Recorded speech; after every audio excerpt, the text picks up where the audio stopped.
Manusia hidup bukan lagi di dunia real, tapi di dunia virtual yang oleh Baudrillard erat berhubungan dengan hiperrealitas itu, melampaui realitas, melebih-lebihkan.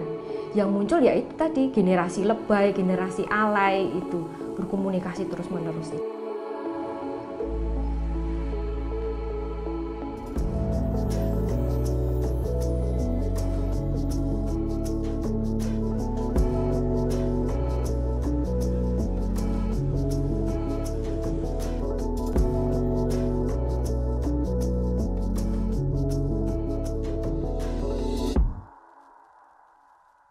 Ekstasi komunikasi sebetulnya ya sebuah kondisi ketika manusia merasa mempunyai kegairahan yang luar biasa untuk terus-menerus menyampaikan pesan, hiperkomunikasi, komunikasi yang terus-menerus, sehingga terdapat banyak sekali pesan-pesan yang terus-menerus disampaikan.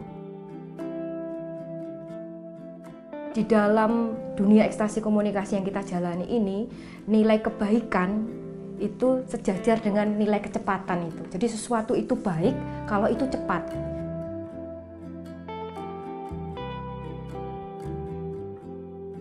Kenapa ekstasi komunikasi ini bisa terjadi? Tidak lain karena banyak sekali dukungan dari kemajuan teknologi yang di situ ditambah dengan logika komoditi dari produsen untuk mengemas barang-barang, mengemas pesan menjadi sesuatu hal yang layak untuk dikonsumsi terus-menerus gitu. Sehingga orang merasa terus-menerus harus berkomunikasi. Mereka pun karena ketagihan untuk melakukan itu pun menjadi sesuatu hal yang tidak bermakna lagi gitu. Jadi komunikasi nggak bermakna lagi.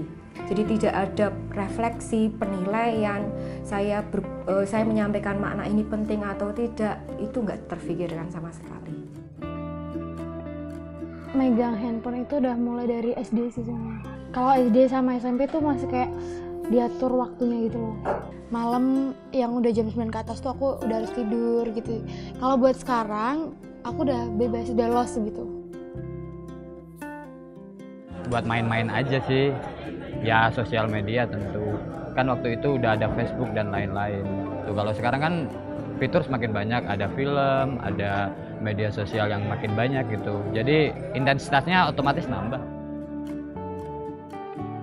Mungkin 80% dari kehidupan saya itu udah selalu pegang gadget gitu loh.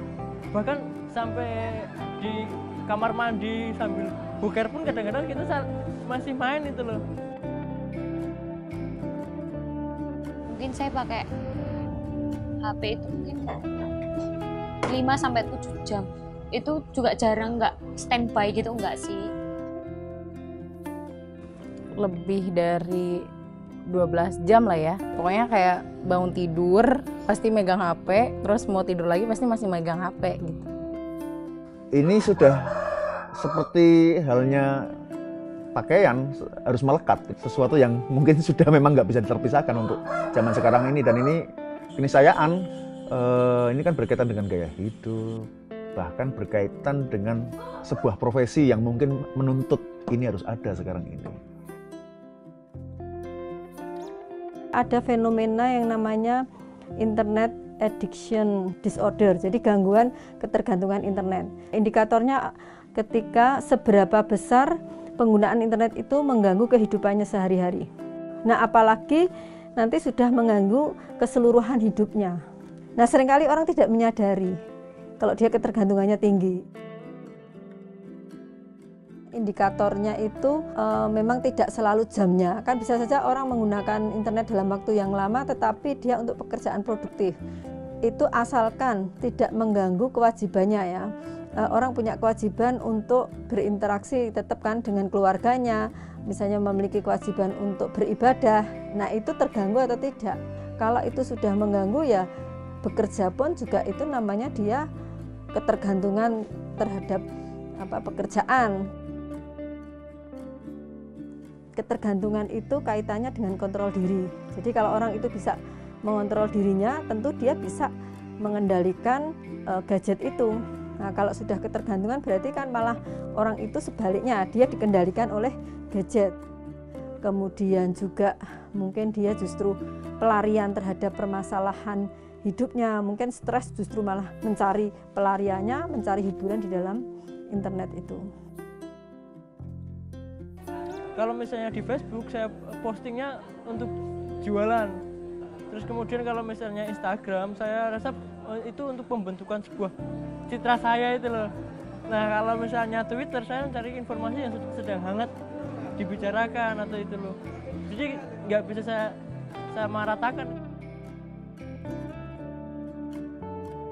Saya ingin menunjukkan sesuatu yang saya punya, misalnya saya lagi melakukan sesuatu, saya posting, lagi makan di mana misalnya. Atau kalau yang sifatnya narasi atau cerita, ya ingin cerita aja apa yang saya alami beberapa hari ini atau yang sedang saya gelisahkan. Tentu pinginnya di komen, pingin di like, pingin ya di-ngertiin lah sama orang. Posting story nggak yang kebutuhan banget, tapi lucu-lucuan dan menurutku lucu. Kalau nggak ada yang komentar, oh berarti nggak lucu menurut orang-orang, oh berarti humorku anjlok nih, gitu doang. Cek ombak. Kalau menurutku lucu, menurut orang lain lucu nggak ya, kayak gitu. Komentar gitu ya atau like itu aku nggak ngeliatin juga waktunya apa gimana, ya udah kayak sebatas post sudah gitu doang. Sama aja kayak aku nyimpen suatu memori itu. Biasanya yang lihat ya, kalau yang lihat itu mungkin 5 menit 30 orangan gitu. Biasanya ada aja yang respon. Kalau postingannya itu unik dan di jam yang tepat gitu ya, biasanya itu nggak sampai 1 menit ada orang, bahkan nggak cuma like, langsung merespon dengan komentar. Ketika nggak ada yang respon, ya pertanyaannya bukan terus, waduh, jadi sedih atau jadi merasa butuh respon juga enggak sih. Ya kayak orang berjualan aja, kayak orang berjualan kan kadang pembeli banyak, tiba-tiba pas lagi sepi ya sama. Dulu sih jengah juga ya Mas, kecewa, ya jengah dengan nggak ada yang respon lah dari perasaan saya atau ceritanya gitu. Tapi makin kesini kan, oh ternyata keperluanku hanya melepaskan cerita gitu, hanya ya pingin ngomong gitu. Dia melakukan ekstasi komunikasi tidak lain ya, yang pertama eksistensi itu, berusaha untuk mendapatkan banyak follower, banyak like, sehingga yang didapatkan adalah komentar dari orang-orang yang justru itu berjauhan dengan, secara fisik berjauhan dengan dirinya. Kita teralienasi dengan dunia kerja kita. Ini teman-teman kita satu kantor banyak sekali, tapi kita sibuk sendiri untuk mendapatkan like dan komen dari orang-orang di luar kita. Sungguhnya ini kan kita terasing dengan lingkungan real kita. Kalau dalam kondisi ekstrim itu sangat mengganggu ya, kehidupan sosial. Tadi kan bisa saja harusnya dia memperhatikan anaknya, jadi dia lebih memperhatikan gadget. Nah ini yang sangat berbahaya kan ketika misalnya keluarganya sendiri atau anaknya sendiri merasa tidak diperhatikan orang tuanya karena orang tuanya sibuk bergadget. Saya kira kita saat ini mengalami itu semua. Disadari atau tidak, sedikit banyak kita mengalami itu. Paling tidak kita ada keinginan untuk selalu mengecek HP. Itu salah satu tanda-tanda kita sudah mengalami penyakit itu, penyakit sosial. Kegelisahan itu kan akan selalu muncul terus-menerus. Bagaimana HP kita baterainya habis, itu kita menjadi luar biasa panik. Saya kalau pas lagi kebetulan baterai HP sudah habis, listrik mati, itu saya masuk mobil, saya starter mobil, saya ngecas di mobil. Ada perasaan di mana, aduh nanti ketika si Anu menghubungi saya, ketika mereka kesulitan menghubungi kita ada rasa bersalah. Karena udah kebiasaan berselancar kemana-mana di media sosial, di YouTube dan lain-lainnya, akhirnya tiba-tiba itu hilang gitu ya. Pertama bingung lah, mau ngapain lagi gitu, sedangkan hari-hariku hanya itu gitu. Muter lagu doang. Paling muter lagu, nggak ada lagi yang bisa dilakuin soalnya. Biasanya gabut dikit lihat Instagram, sekarang nggak bisa lihat apa-apa nih karena jaringan internetnya jelek atau nggak ada, malah misal mati lampu apalagi kan langsung otomatis mati.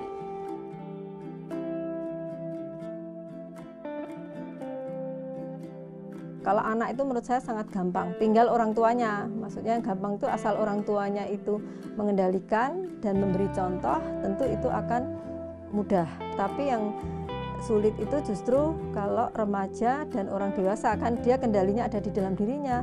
Ya solusinya harus yang pertama niat, tekad, kemudian yang kedua dia mungkin perlu mendeteksi diri. Sehari ini saya sudah berinternet berapa jam, untuk apa? Apakah untuk sesuatu kegunaan yang produktif atau hanya sekedar ketergantungan. Setelah itu tentu dia harus bertekad bulat untuk mengendalikan. Nah, kalau dia sadar dan sulit, ya mencari bantuan ke psikolog, ke ahlinya. Sebaiknya kita memang menggunakan internet itu dengan bijaksana, kemudian harus memperhatikan kegunaan. Selama kita itu menggunakan internet dengan bijaksana, kemudian produktif dan bermanfaat, durasi itu tidak terlalu strict. Saya kira di satu sisi kemajuan teknologinya yang semakin luar biasa, jangan sampai kita disetir oleh teknologi, itu yang pertama. Lalu kebutuhan akan alat komunikasi itu disesuaikan secara nalar dengan apa yang kita butuhkan.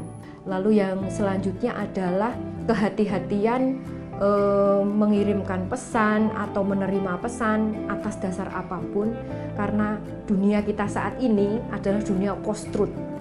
Jadi yang namanya kebenaran itu banyak sekali macam ragamnya, dan kebenaran yang real saat ini itu melampaui kebenaran yang sesungguhnya.